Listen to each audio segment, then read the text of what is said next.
Welcome back to Registered America, where we have important conversations about difficult topics. I want to talk about being on paper. What does that mean to you? Well, it actually kind of means a couple of different things, although technically I don't suppose they're all considered on paper from a textbook definition. But certainly, anytime you're on parole or probation, that is kind of the basis of what most people consider on paper. But the fact that there are those of us that have to continue to show up periodically to register details about how and where we live in the form of the registry. That really I would consider being on paper as well. Right, right. Because for this is one of the many areas I find the registry so much more intrusive than the average criminal. You could have a Mm, murderer and they don't have as much to deal with as yeah. someone on the registry. And if you think that that's not true, keep listening. Mm, So, all right. So, if you're on paper, let's say you commit a theft. Let's try to keep this conversation within bounds. Let's say you commit grand larceny, it's a felony or whatever you do, and then you go through the court process, you go into trial, you get convicted, you go into jail, you get sentenced to prison. Right? I said jail. Jail versus prison should be another podcast. probably. Because again, yeah, people just don't know, and that's the whole point of this is to help explain or add new information to an otherwise rudimentary understanding of things.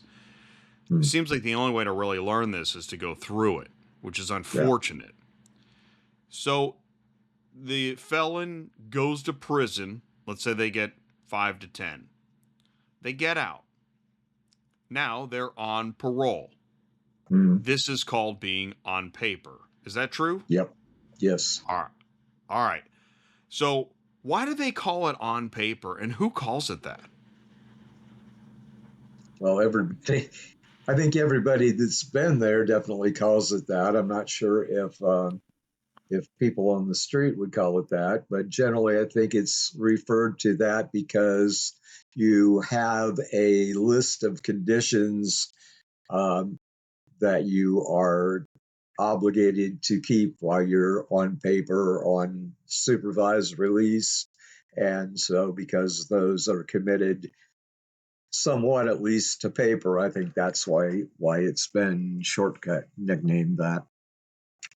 I had never heard of this term on paper, even not until after I had served some probation. I didn't Mm, even know. Now, I've never had parole, so maybe, I don't know. But mm. uh, the thing is that, so parole and probation are supposed to be quite different. Is that true? Yeah, absolutely. What is the essential difference between parole and probation, as Well, your in understanding? very basic terms, uh, parole is administered by the State Department of Correction, whereas probation is administered by your sentencing court. Right. And when you're sentenced and the judge puts you on probation, it's pretty much just a lawful state that you have to remain within. And when I say state, I mean arena or environment, not necessarily the county, state, or you don't really have physical borders that you have to adhere to. Whereas in Mm, parole, that's my understanding. And I'm not a lawyer, neither are you, but we're trying to speak on, and that's part of the problem is that I feel like there's so much of this information that no one ever gets until they're in the system. mm, And then you still only get what somebody thinks. You hardly get like the yeah. real information. Okay, so if you're on parole, you are under strict conditions. Maybe you can't leave the county And there's certain Uh, things you can or can't do, and they will check on you, and you have parole, right? Weekly parole meetings, etc. Am I right? well, actually, my experience has been sort of the opposite. When you're on probation, they generally don't want you to leave the county. When you're on parole, you generally can be within the parole district without getting permission to leave, which may be multiple counties. So um, you Wow. So that maybe it varies state to state, county to county, and charge to charge. That's it really very well interesting. could. I think the other big distinguishing characteristic for me, however, is that if you have a violation of probation, in order for you to be convicted of that violation, you have to go in front of the judge again. If you're convicted of a violation of parole, you go in front of the parole board, so it's much less strict standards for revoking your parole. You could go back to prison quite easily on parole without what most of us would consider full due process. All right. And so whether you're on parole or probation, when you're on paper, you do not want to violate those conditions. Yeah, that's true. I mean, But it happens all the time, doesn't I it? see people that bounce in and out a lot. Yeah. Well, just for example, in the state that I live in, the Department of Correction did a study about reoffense um, for people with a sexual offense. 1.05%. Okay, that's That's of the that's sexual offense. yes, that's Of the less than 2%. reoffense, yes, Yeah. less than yes. Okay. The rate at which sexual offenders are returned to prison is 70% for technical violations. And that might be using your girlfriend's cell phone without permission. That might be being in a relationship without permission. That might be sitting on a park bench that's a bench that's designated a park that's at a bus stop, but because it's a corner that they've decorated with flowers, it's a park. So there are various stupid kind of things that you could actually go back to prison and actually serve the remainder of your sentence or until the parole board decides you're worthy to be released again. I've got a friend, he's got a stellar record in prison. He got violated it, and is back on this violation. He's gone in front of the parole board 5 times now. And he says, well, and they've refused to reinstate him. And he says, well, what do you want me to do? And he says, and they said, well, it's because of the seriousness of the offense, the original offense. Well, you can't go back and change the original offense. He's got a stellar record in prison, and yet they want to keep him there because of the original offense. No matter how much he's done to rehabilitate himself, they're not even considering that. They're just considering what the original charge was. Well, I will say this for anyone that saw the detour that we took there about this, case and sexual offending.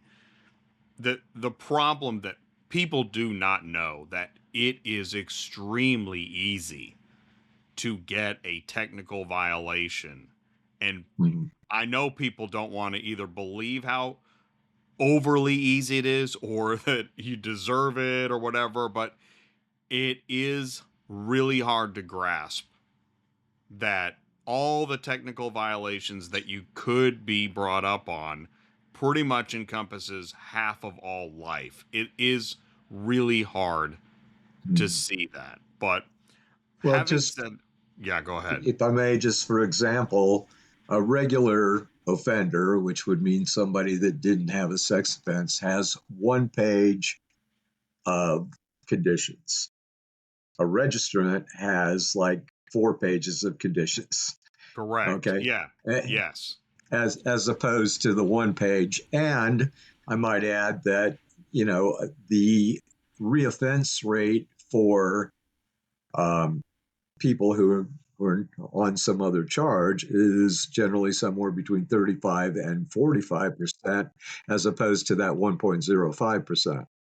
So, For example, I had read, so Andy Dick, people know Andy Dick, right? Comedian, right? He's been in films, he's an actor, and people now just hate him because I mean, obviously he's had an interesting career, maybe an offensive career, and I don't even know what it was that he got brought up on, and I'm sure nobody even cares because it's Andy Dick and he's seems offensive, but he's experienced multiple violations of like address and things that the normal public would assume are really egregious, but they're extremely simple to come by. You get a number wrong, you get the name of a street wrong, whatever it is. It and that's just one simple, straightforward example. It gets extremely complicated quickly. But again, one of the reasons, as you've pointed out, I believe, one of the reasons we're talking about this is being on paper as a normal criminal. Well, that could be difficult enough. mm, But being sure. on paper as a registrant is this is why I've heard a friend of mine, he uses the term cocooning, where you literally just lock yourself in your house and never leave. Because if you Mm, do anything, you're it's going to be assumed that you're violating some condition. sure, sure. Yeah, absolutely. I mean, ha, well, I won't go And there, that's what but it, people I think general society would say good. You should die yeah, in there.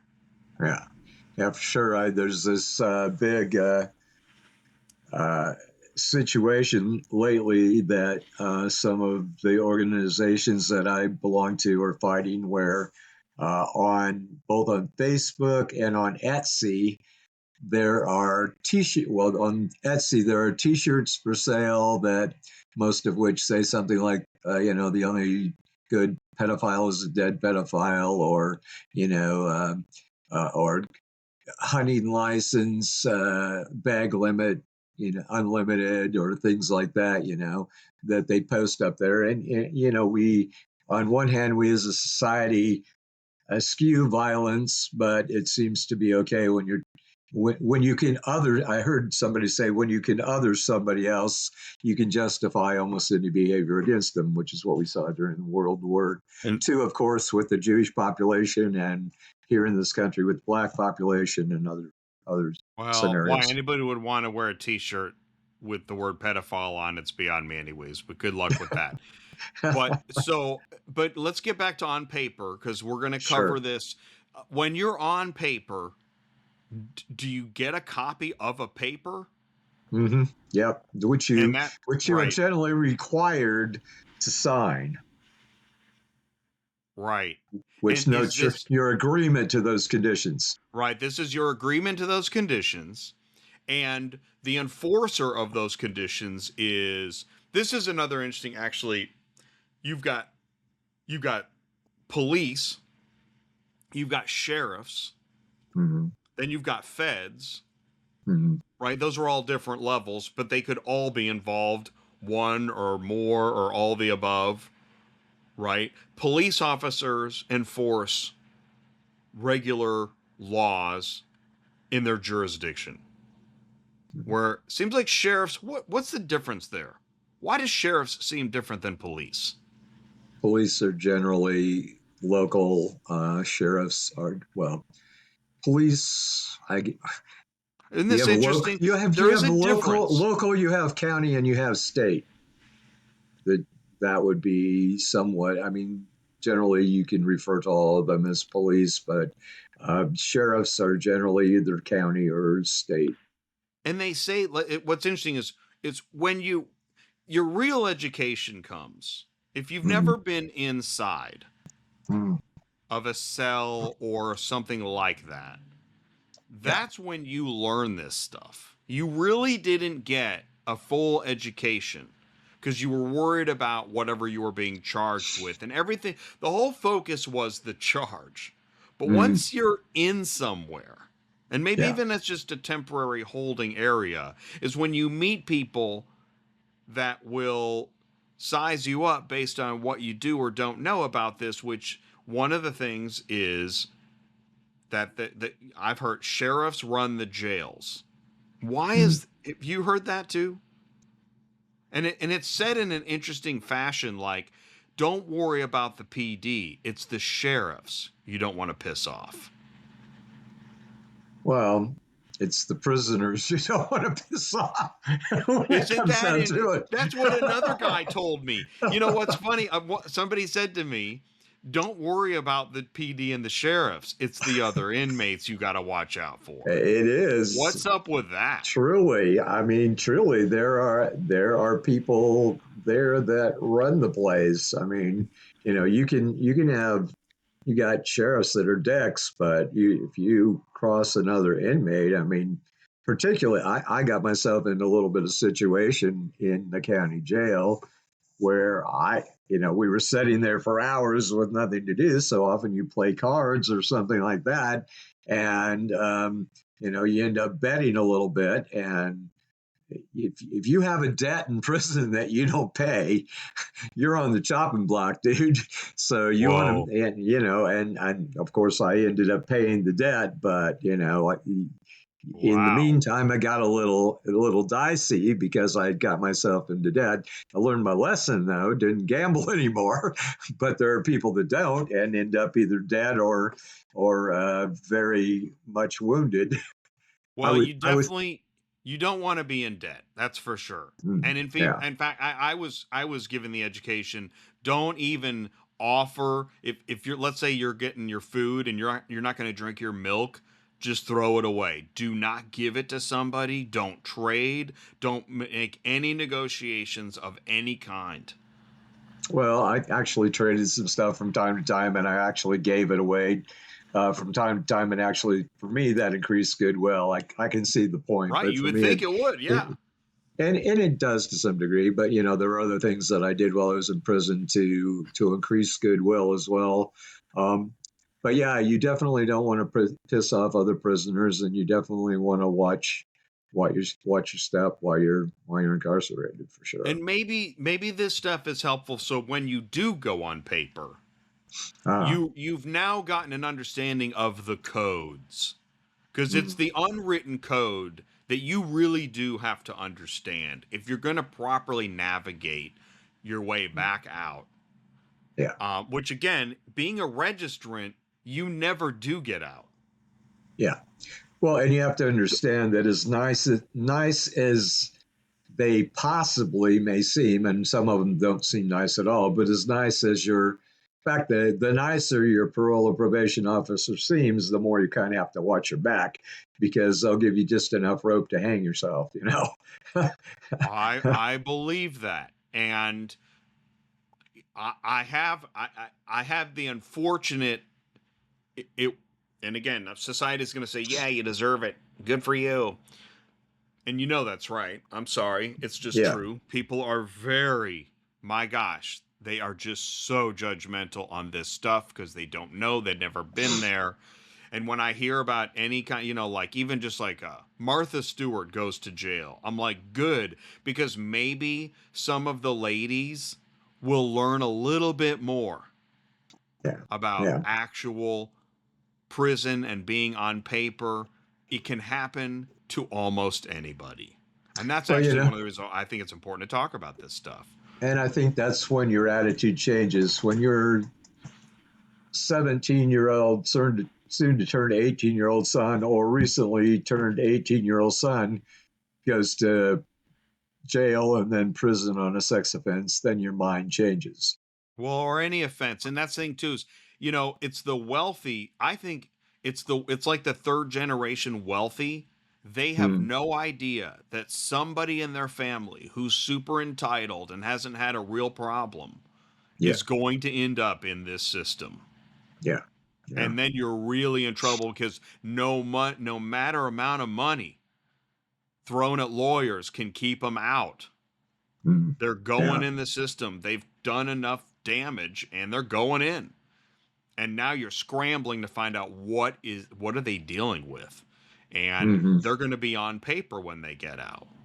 Oh, yeah. Well, and in my state again, they recently implemented lifetime parole for certain offenders. So you finish your regular parole and then you switch over to this lifetime parole. Right now, there's only 5 conditions of that. But if you violate a condition of lifetime parole, it actually becomes another felony charge.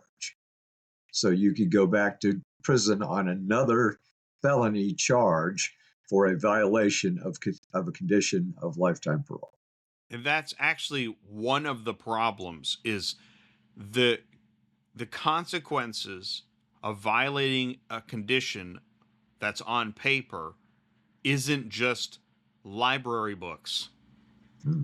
Right. It's harsh. This is why, and I'm very vocal to people about years of prison. Uh, I just saw, here's another headline, another teacher. She just got 6 years Mm-hmm. for her inappropriate relationship. Six Mm-hmm. years of prison for Yeah. an inappropriate relationship is a really harsh. Yeah. And Well, I you know think, people want to argue, but yeah, right. That's a lot. That's pretty wild.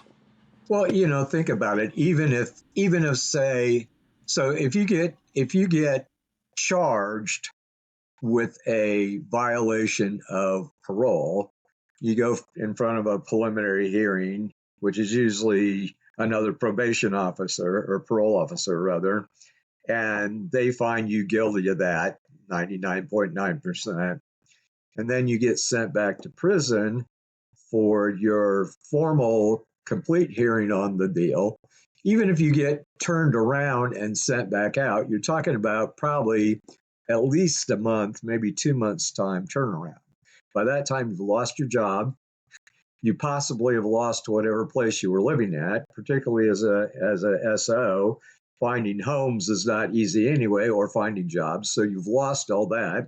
You probably uh, made other people question your behavior, even people that have been supporters before, simply because, well, you should be able to keep all your conditions of parole. That everybody can do that. Is the mentality. So even if it's a short-term process, you're still, in some respects, having to start over again by a simple violation, whether you're found guilty of it ultimately or not. You brought up also, then there's the situation if you are charged with a crime, I'm not going to say if you commit a crime, but if you're charged with a crime and they have enough evidence to keep you Mm-hmm. charged, to charge you, and you're in the wrong jurisdiction, you got to get transferred. Mm-hmm. Yeah. And that is not, you're not getting on Southwest. No.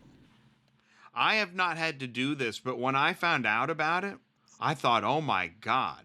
I mean, it can take, let's say you're on the wrong coast. It could take weeks, I think, to get you over to the other coast. Well, and if you yeah, have you ever been transported? They Hmm. put you in cuffs, they put you in leg irons, Oh, I've been on, yes, and then they chain those together, and they've got yes. this cute little black box that keeps your wrists, which, by the way, was invented by a prisoner. Got this cute little black box that they put on there that limits your movement even with your wrists. So even like scratching your nose is a problem while you're being I don't transported know down the if road. I had the black box, but yes, I was. I went from a holding cell to another holding area Mm, and ultimately on to my final destination. So I took 2 bus rides. mm, And what I found so fascinating on the bus ride was near the front, they have the cages for the, I don't, who's in the cages? Do you know? I think it's like the people that Are these are murderers super and stuff? super violent, Super, super yeah. questionable about whether the guard will make it alive to the destination if they're not. And I can't Yeah, remember how many cages. Seemed like there were a few. That bus was yeah, full. yeah, yeah. And you start it's funny, you think like, like the Con Air or the whatever. Yeah, if the fugitive, if this bus tipped over and went crazy, it'd be total Yeah. chaos. Well, and I've never done the long route like that, but I understand that, like, if you're being transported across the country, you're going to stop for the night and you're going to go into the local jail wherever you're stopping, right? Right, And so right. you don't So know you can go what from you're going to run into in those jail to jails along the jail to way. jail to jail. I mean, it could take forever. Well, and what I'm saying is you're going to run into some prisoners there, and if you hit them the wrong way, you don't know what kind of situation you're going to be in. It's So, pretty wild. So like I can imagine like if you're being extradited from another country, I don't know. mm, I don't know anything about that stuff. I mean, well, then you are on a plane, but but I mean, you figure, you go from a small town jail, say, to a Cook County, Chicago jail, right? and pretty wild stuff where you're having to make sure you're So, not getting shanked and well, whatever else, right?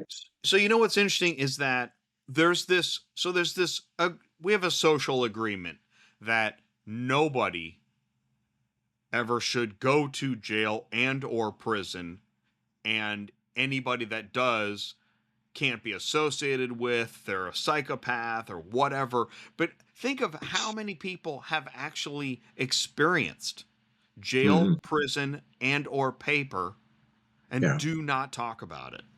yeah. But there's a difference going to jail for the evening and being in the drunk tank as opposed to actually being there for weeks or months or I agree years. with you. I lucky for me, I've done both of those as well. Yeah, yeah. Yeah. Um but they're both pretty strange. Oh yeah, It's just that if you do an overnight deal, well, then you're probably going to get probation and then you are probably going to get library books. But yeah, if you're being transferred, you're probably going to do prison time. yeah.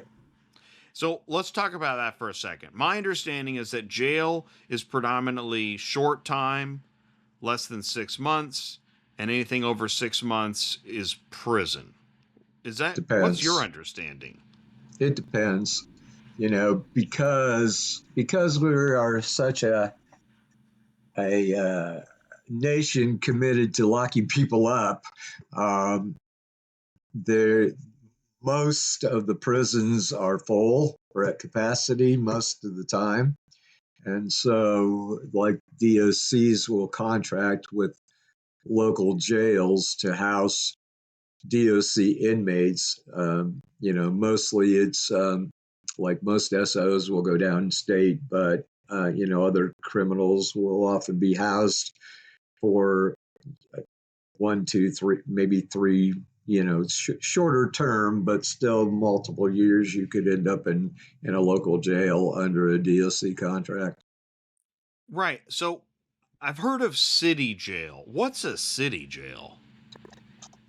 Do you know? It'd be just like a town jail. So, Where's that? Is like that you in a courthouse, sheriff's office? could be an Andy and Mayberry type of I mean, situation. and so this is another thing is do most, if not all, police departments, sheriff's offices, courthouses, etc., have a jail section? I think most of them have a lockup room of some kind that they could, like, if you get called into your local, if you get put in for the night, say get a local cop goes out and arrests you, and for some reason or another they can't transport you to a bigger jail like county jail or something like that, they'll have a room that can lock you in, basically. You know. Right. So it's interesting we're talking about this because I did not know that if you if you go to court, Mm-hmm. your hope is to get a talking to, get a piece of paper, and walk back out the door you came in. Mm-hmm. But if you don't, and you go through the side door, Mm-hmm. what's beyond the side door? Well, that's generally where you get cuffed up if you're not already cuffed up. I mean, if you come in off the street, you're generally not going to be cuffed up when you go when you go in front of the judge. But if you're already locked up, you're probably already going to be cuffed up. Like when they take you out the side door, they'll cuff you up and take you down the hallway to the private elevator that goes down to the jail cells and throw you in. You know? It's weird is that what you just described, I guess that's how they do it in every courthouse in America because if you go in, let's see, yeah, so you're still a citizen, you're still a Yeah, normal person. yeah, I guess you haven't been charged yet, but you're in the process, or maybe you've been charged, but you haven't been right, because this is where the lawyers come in, yeah. where because if you've been arrested and detained and you're Mm-hmm. awaiting trial, you're probably cuffed up.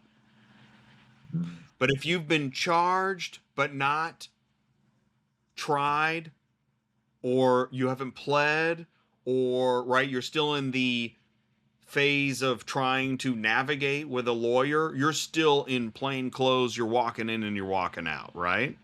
Yeah, and you can be either way. I mean, they can let you walk back out. I mean, usually you get charged with something, you go for an arraignment where you plead guilty, not guilty, and then they take that plea, and then the judge just decides whether he's going to release you under your own recognizance or whether he's going to require a bond or if he's going to lock you up without a bond or whatever. So generally, at the point you go in for the arraignment, often you are in street clothes, unless, of course, you've been arrested for something that they felt like required jailing prior to your arraignment. See, and I'm really glad we're talking about this because this is another area that I feel like one of the things as I've gone through life is I've identified so many things that we didn't learn in high school. Mm-hmm. Now, I don't sit around thinking about what I didn't learn in high school, Yeah. but by the time you're 18, when you face the seriousness of life, Mm-hmm. you come to realize there's all kinds of crap they didn't teach you. Yeah. One of them being ask for a lawyer. Mm-hmm. Hi, can we talk to you? Lawyer. We're going to read you your rights. Lawyer. Yeah. Do not do anything without saying lawyer. Now, they're going to tell you they're your friends and they're going to tell you all this stuff and they're going to give you all these reasons to keep on talking. None Yep. of them matter because a lawyer would say, don't say anything. Anything you say can and will be used against you, It's in the guaranteed. reading of the rights, and they're not Well, saying it can be, it will be. it will And be. and the police have the right to lie to you. Mm, It's right. I don't know if yeah. it's where that's written, but they do have that right. Yeah. Well, And the only person that can protect you is a lawyer. That's the only person. It's not you, it's not the cops. yeah. It's a lawyer. Yeah. Yeah. Yeah, for sure. I mean, particularly if it may be a different story if you've been through it a bunch of times and you know enough of the law to know what you're doing. But even so, you're right. I mean, an attorney. But again, I mean, if you can't afford an attorney and you're appointed one by the court, they're not necessarily your best friends either. Well, it's still a court appointed attorney. But the point that from what I've learned, Mm, this should be a universal understanding. Hey, kids, welcome back to English and geography and math. And here's how you mm, balance a checkbook. And by the way, yeah, always ask for a lawyer. yeah, for sure. If I ever get the chance, I'm going to give the assembly called ask for a lawyer. Now, I don't say that from personal experience, but I say it, I mean, right, cuz I'm not talking to you from Dante's Inferno, but I Yeah, am positive about this. And I've yeah, watched a lot of police interrogations, and there's this regular theme of people thinking one thing that isn't true, which is I can talk my way through this. yeah, That yeah. is not true. Right. I, and but but having said that, because I think it's an also important understanding of being on paper is that when you're on paper, the handcuffs are the paper. Mm, So you're yeah. still really in handcuffs, but they're Well, on actually, paper instead of on your wrists. yeah, you might flip that around. The paper are the handcuffs. The paper are the Yeah, handcuffs. yeah, And that's yeah. why when I heard on paper, I'm like, wow, what an interesting, there's all kinds of weird terms you hear inside. Yeah. Like, I keep thinking about the one that, pruno. Have you heard of pruno? No, I missed that one. Pruno, pruno is the, like, mashed up fruit, wine, crap they to make alcohol inside. And it's got to be just disgusting. But it's called pruno. They actually, I've heard you can make pruno in a toilet. That's how good it is. I came back from I was locked up in prison, and you have these lockers where you are able to lock your stuff in it. Well, I came back, and of course, when they ship you out, you take all your stuff and put it in storage or whatever. Um, so I came back from a court trip, and somebody had been making hooch in my locker. There you go. So it smelled like that for the That's next not couple mine. Yeah, months. there you go. Um, woods. Have you heard the term woods? I'm probably uneducated on some of this stuff Yeah, it's myself. Carry interesting. on. So woods is whites. So Okay. I was a wood, Okay. and Southies was one of the gangs. Okay. And then I just can't remember. But the point being that when you're, yeah, in your beginning stages, you don't realize you do think it's just it's a collection of random people, but it's not. It's an organization. It's just a Yeah. different version. And Yeah. then you've got the what do they call the guys that are in a different color that have some, they have a few different approved privileges. What do they call those guys? You Because talking it's Jay? all about based on the color that you're wearing. You've got your blues, you got your greens, and then and there's different. It's a whole Yeah, we different society. we didn't have that so much, but yeah, it's Yeah, I definitely. think they're all a little different. I think you'll find that more in jail than in prison. Right. But there's definitely a hierarchy. I mean, like in my dorm, one of my dorms, there was a guy Pods. that was the dorm guy, and he was like the dorm god, and you didn't do anything to piss him off, or you suffered consequences, right? Um, so you definitely have to learn to respect the hierarchy. I had a young cousin that went down on a charge right after he turned 18, and I said to him, I said, you know, get yourself a good job within the prison system as soon as you can. Get Yeah. yourself involved with other people. Hook up with.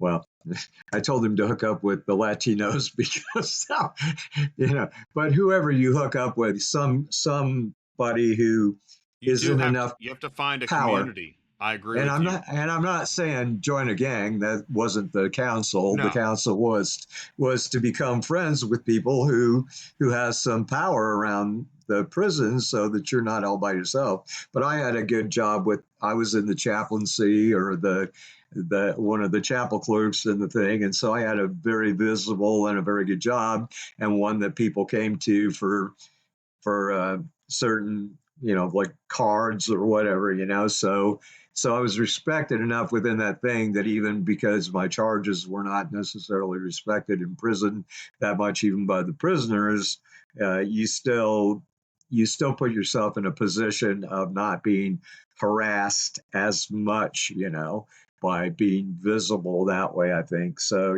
there are things you can do to protect yourself when you're down, but we're getting away from paper a little bit that way, Well, I guess. I just want to say, there it's possible somebody could listen to this and be like, "Oh my god, you guys don't know anything Oh, about yeah. really being inside." Yeah. And I do think there's a need for a voice of what it's really like Yeah. when you're years in. I don't know that. I'm not familiar, and I'll bet that's interesting.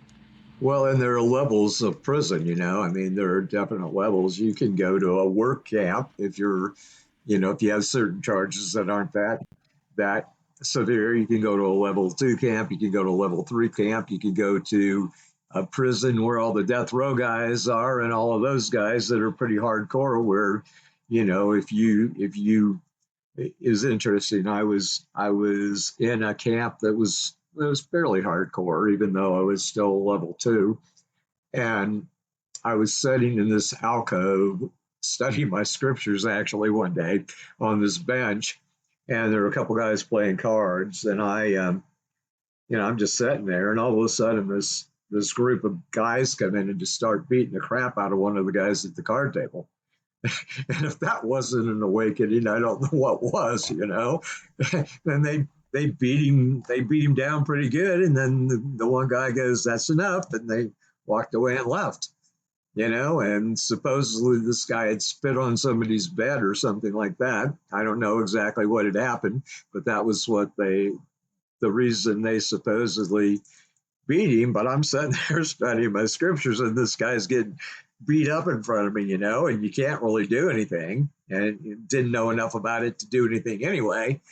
So, you know, it's just a whole different world, and a very much a microcosm of a society, and you're stuck in with all these people and have no control over where you go, who your bunkie is, you know, what you're exposed to. You're wherever they decide to put you.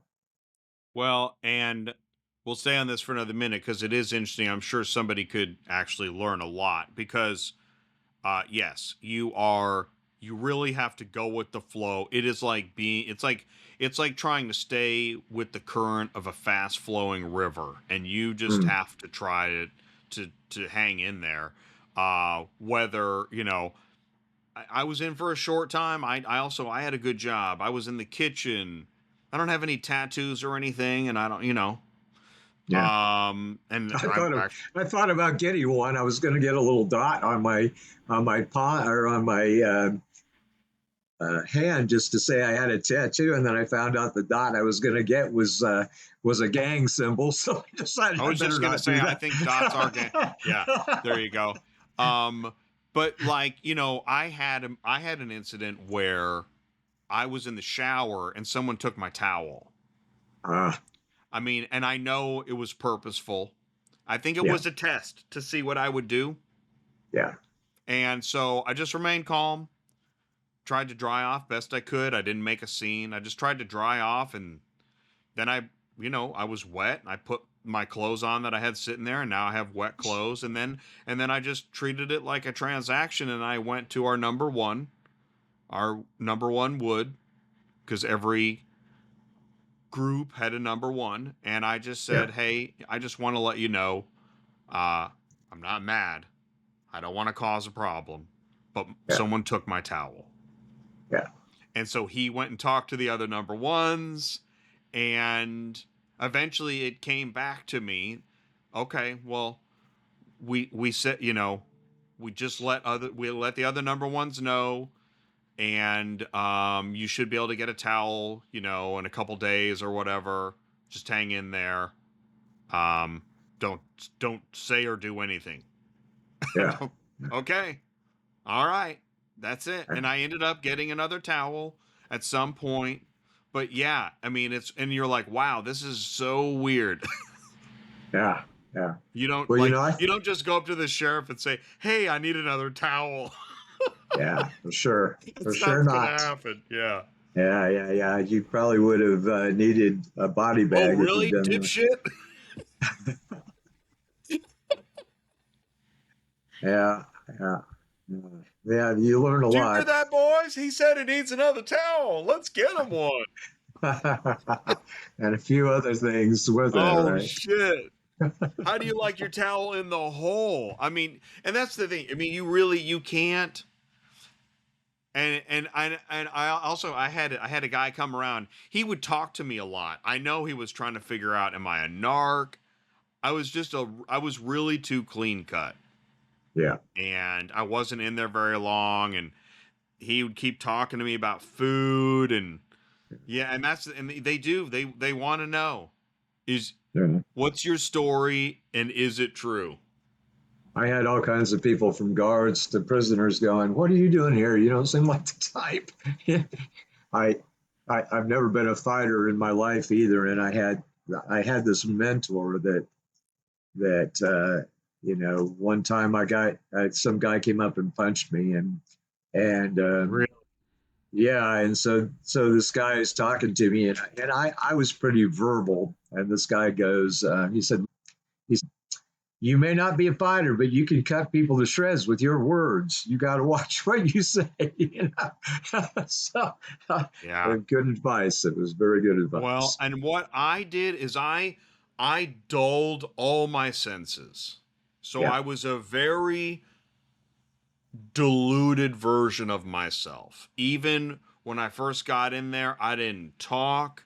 I just stared at the floor. I just tried to remove IQ points and emotion, and that's what I did. I kind of played a role for a couple weeks, and that role was just kind of like, yeah, yeah. great, Well, I whatever. guess I was always kind of me, but I do think like anything else, it's how you carry yourself. You have to have a mindset that you know you're going to be nice, you're going to be respectful, but you're also you got you can't be a wuss and get by in prison. You have to set a certain expectation of the fact that you're able to carry yourself well. Whereas in jail, I don't know if they do that the same way. I think in jail, you just have to be, you're not going to do any, you're just going to be normal. Like I did burpees with the Latino guys. Mm, Like this one guy was like, "Hey, you do burpees or what, whatever, do burpees with me." I'm yeah. like, "Okay, what's a burpee?" He's like, "You don't know." So he's okay, I'll show you. Okay, Wood, I'll show you what a Mm, burpee is. You watching? Okay, yeah, yeah, okay. All right, that's a burpee. Okay. We're going to do like 40, 20, whatever we're going to do. yeah, yeah. I mean 10 burpees is fucking hard. I know, right? Oh my Yeah, god! I But I and did the honest, burpees with the guys, and I did all that stuff. I tried to just whatever they wanted to do, as long yeah. as it wasn't illegal, I'll do it. But I would much rather be downstate in prison than I would be in jail because your mobility, your ability to get outside, the mix of people you're with is all much harder for me. It was in jail than it was in prison, honestly. Well, and it sounds like there's just so many variations because where I was, it was actually it was a lot of outdoor. It was really a strange place. It was like Really. an outdoor. It was almost like an outdoor military barracks. Hmm. It was Yeah. strange. Yeah, I'd never seen anything like it, and I was very thankful that I got to Yeah. go there because Yeah. I got fresh air every day, Yeah. which And made me feel so much better. this county jail that I was in for like 18 months that took DOC prisoners. We had a little dog cage out in the backyard where the bus would pull into to unload prisoners. And when you had rec, there was like a basketball net out there. So, the people that weren't playing basketball, basically all you could do was stand up next to the fence, and that was the only outside air we had in that county jail. And then I was in another county jail that that they had a room that had windows at the top that they could open up to bring in fresh air, and that was the only exposure to the outside you had for the whole time you were in that particular county That's jail. pretty brutal. Yeah. So, recalling some of these things, I think that's where it's all wrapped up in one in the mind of somebody who's been through the arraignment. Again, arraignment, kids in high school have no idea what an arraignment is. Right. And it's important that you understand because that's where you're going to go for the first time and face the judge on Mm. what your charges are and why you're now in the system. So you go from the arraignment all the way through the process, hearings, then you go into the trial, then you go into jail and or prison, and when you come out, you're on paper. And being on paper can still last another 3, 5, 10, Yeah. right? Well, yeah. I mean, theoretically, um, well, and if you go by the fact that Right. then you can convert to lifetime parole, it can be for the rest of your Or life. you can be registered, which is Yeah. basically lifetime. Well, and just going back to regular parole, I mean, in my state, again, there are multiple divisions depending on which law you were convicted under. But the when I was first sentenced, it was like 2 years. I think it was up to 2 years that you could be on parole. And then it changed to the fact that you could be on parole basically for the rest of your sentence. So, like generally when you go to prison, you'll get good time for every day you serve, you might get 1 day of good time. So you have a 10-year sentence. And so then at the end of 5 years, at least in my state, you're paroled basically. And so, but then you have 5 years of what they call backup time. So if you like get a violation, you can go back to the prison for the rest of that 5 years or until they decide to parole you again. So you can keep bouncing in and out until you've completed that time, but you can come out at the end of that 5 years and theoretically be on parole for the next five. And ultimately, while the goal is to reintegrate into society, I have a feeling that that's just not real. Well, how do you get integrated into society when you have multiple labels put upon you?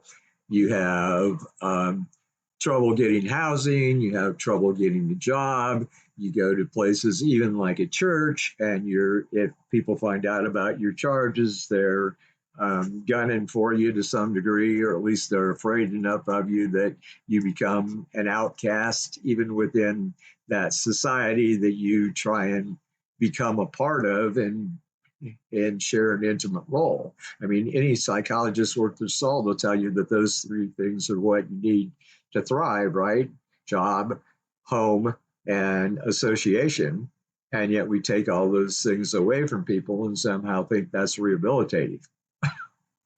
Not to mention when you're in incarceration Uh-huh. or other detainment, you're not really getting therapy, which is probably what you need the most.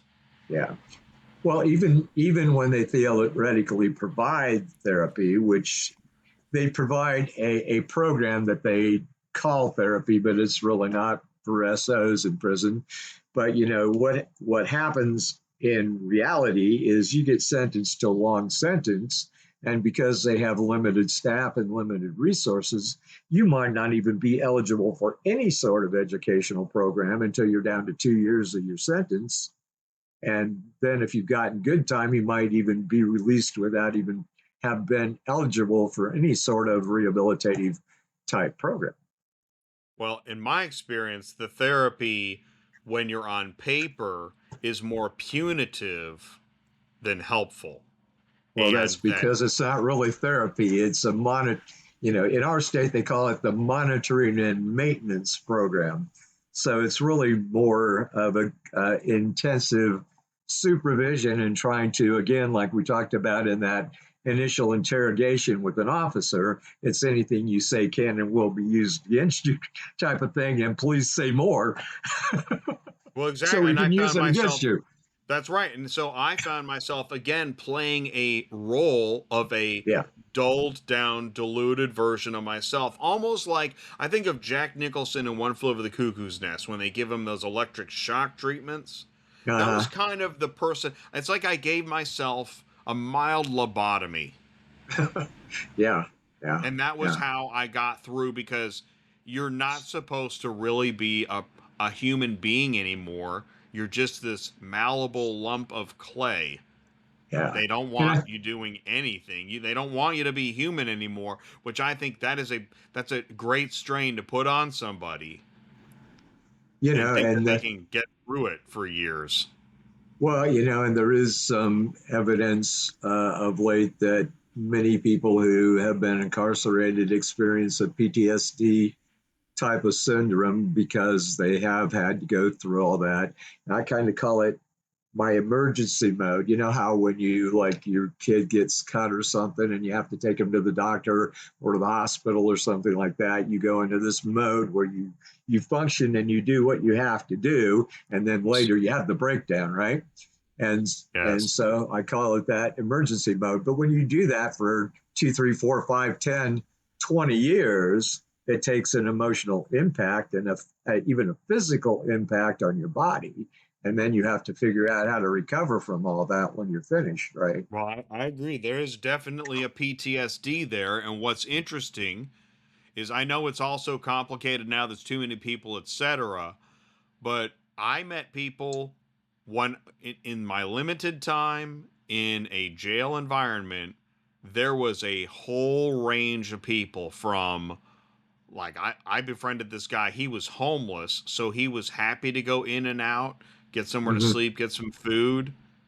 He was fine. I mean, he was for everything, all the shit he'd been through, he was relatively normal.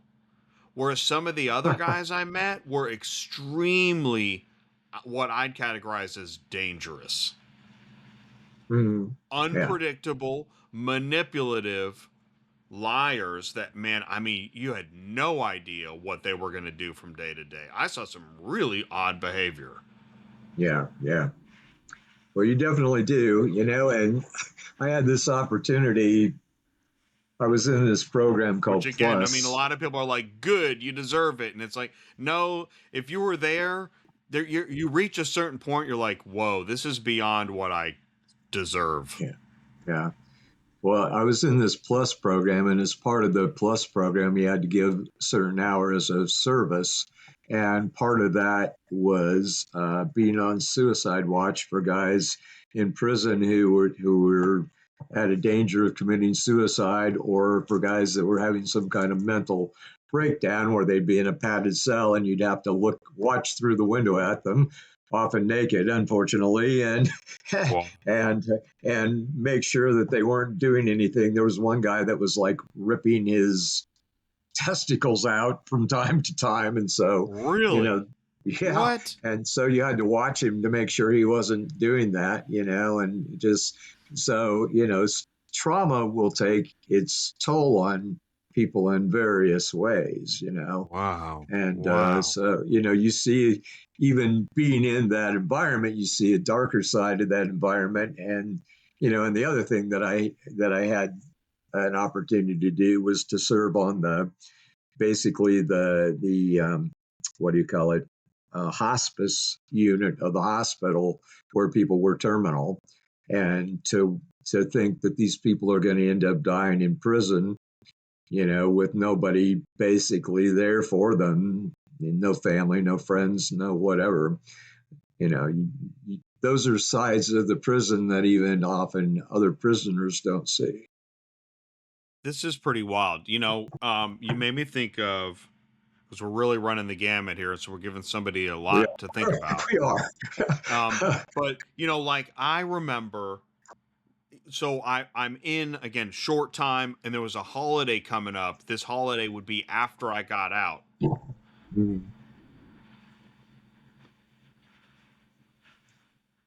So sorry. that's okay. So this holiday's coming up. I'm gonna be out by the time this holiday reaches. And this guy's like, "Hey man, I'm gonna be out," and this other guy, "I'll be out too. Let's get together." Maybe it was 4th of July. I don't know. Let's all get together. And then now they're collecting people's phone numbers. Mm, And I gave him a phone number. I yeah. don't even remember what the phone number was. Obviously, it wasn't my phone number, but it was a phone number. And I mean, even then, I'm like, oh my God. I mean, what's going to happen when this guy finds out that's not my phone number? Or how about the time when you hear that, oh yeah, some of these guys, they'll talk to their girls on the outside and have their girls search everybody Oh So now they yeah, know what's going on with the guy on the inside. And you learn all these things. You're like, Jesus, this is not what I yeah. signed. I mean, not what I signed up for, but this should not be the system. This is crazy. It's And that's very relatively scary. common. That's Yeah. relatively common, particularly with SOs and people that, for some reason or other, you don't want to tell your charge or you lie about your charge or whatever. People can read you. They can Yeah. generally, particularly, and I mean, like with me, it was either probably people are thinking it's a white collar crime or, or a sex offense. That's what you would generally think. Kind of look at me, I imagine. So yeah, I mean, often I would hear of people, particularly in the jail system, that would do that. They would call out to the outside, and people would look up your case, and then they'd come and And pound you or when whatever. you hear that, that's pretty scary when you find, Yeah, like, you don't know that going in. You just yeah, think you're going to sit in a cell and wait and wait and wait. And yeah, oh, I wish it was that easy. Because yeah, it's all this, right, like, negative community that you yeah, have to navigate. And even to the point, even to the very end, I mean, I've been almost fully processed out. And there's yeah. still a guy. And I remember I had to make new friends even on the way out, because it's part of Mm, the, you always have to have a friend. It doesn't matter mm, who it, you have to have a friend. So you're yeah, you're just changing friends because you're changing environments. And I'm at the very end, mm, and the sheriff wants to give one more, like, uh I don't know. He's calling people up and he's giving them shit. And this guy gives him shit back, and what does he do? Throws him right back in. Okay, back in with you, fish, or whatever. Anyways, I'm at the very end. I'm getting my stuff. I'm leaving the building, and there's still some fucking dude that wants to, like, rope me into some bullshit. yeah, And he's yeah, like, let's go eat. Let's go eat and we can talk. And I'm yeah, following him. And I said, I pulled back. I walked back to kind of this guy that I knew for, like, I don't know, a few hours. I said, man, this guy wants me to go in and go to this breakfast place. I don't want to do it. And he said, just get the fuck out of here. yeah, Turn the other direction and get your ass out of here. I don't ever want to see you again. And I followed his yeah, instruction, and luckily there was a car. There was a car sitting near the cell. I don't know why these guys were sitting there, and they're like, "Do you need a ride?" I said, "Yes." And it's, "Where are you going?" I told them where I'm going, and they said, "We'll give you, how much money do you have?" And I was like, "I don't even know." They're like, "Give us the money, we'll give you a ride. We don't ever want to see you again." And they gave me a ride. But I mean, it's to the very end, yeah. insanity to the very It end. is. It is, and it's easy to, as they say, get written up in the funnies, right? If you hook up with the wrong people, you're going to get written up in the funnies. But on the other hand, there is an opportunity, particularly again in prison, to develop some pretty deep friendships and to have some discussions that on the outside you get so caught up in your everyday life.